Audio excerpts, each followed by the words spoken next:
Hello, hello, hello, everyone. Welcome back to another video.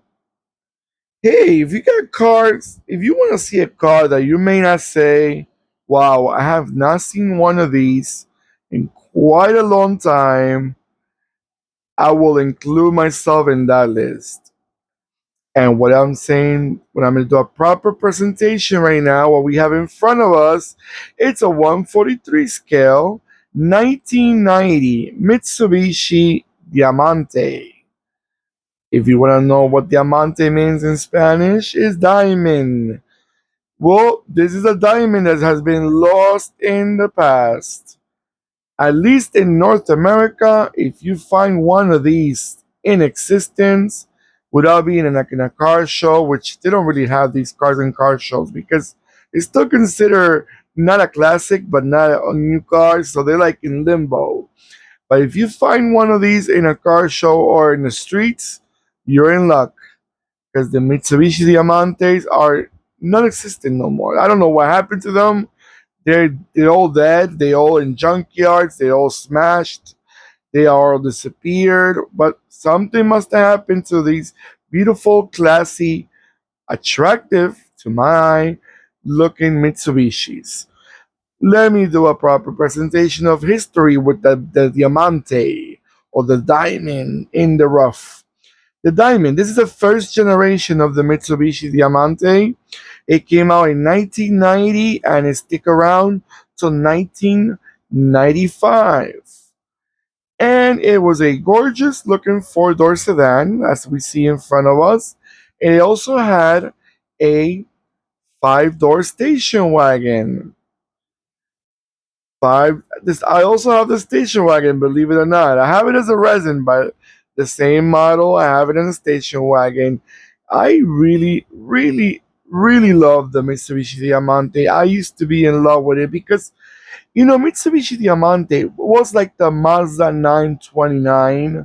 If you're familiar with it, those are the type of cars that were attractive, luxurious, but since it did not belong into the three notch brands from Japan, which is Honda, Toyota, or Nissan.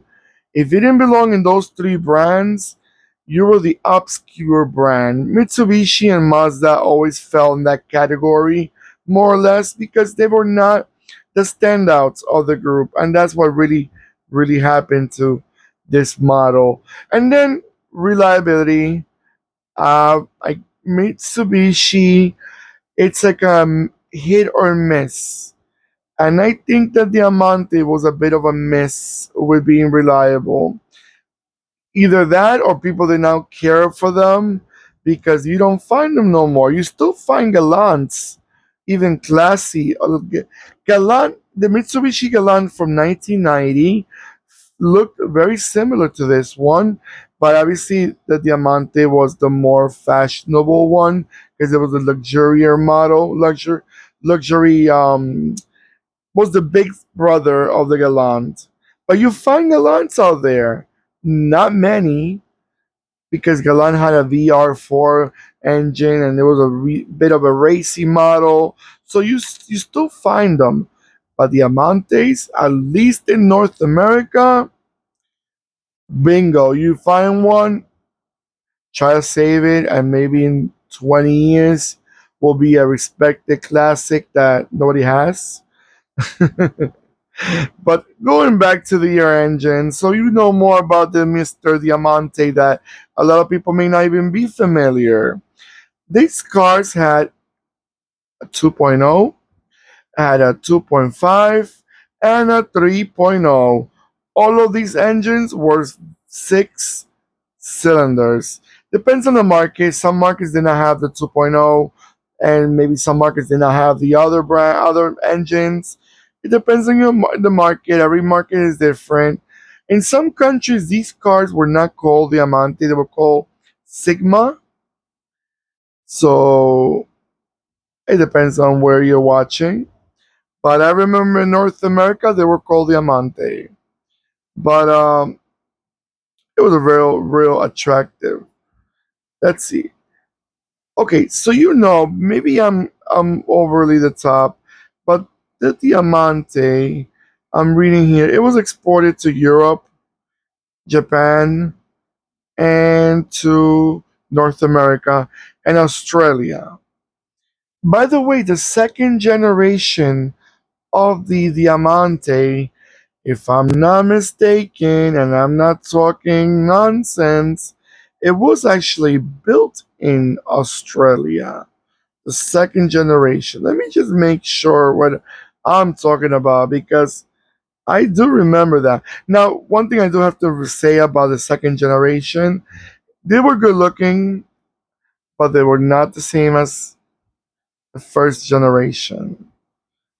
I think the first generation was gorgeous looking car. Really, really attractive. Let it go around a few times and I'll be right back.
Alright guys.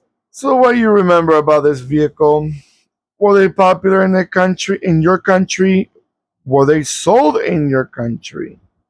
Do you remember seeing them on the roads? Or they're not existing on your country too? But I gotta say, I think it was a shame that people did not take care of their cars because this is a beautiful looking car. And I remember that people used to say they were very comfortable. But again, they were not Lexus. They were not, you know, Nissan Maxima, cars that people want to hold on to forever, or Honda, I don't know, Legend or Acura Legend, how they call it in here. So these were not cars that were forever on everybody's mind, but I do remember them, and they were gorgeous, and to me they still are. And let's keep it like that. Please don't forget to give me that beautiful thumbs up that I always appreciate. Comment like I said before. Let me know what you guys think. Don't forget to click and subscribe. And when you click and subscribe, don't forget to click the bell next to it. That will remind you when I'm posting more videos. Take care of yourselves more than ever, and goodbye.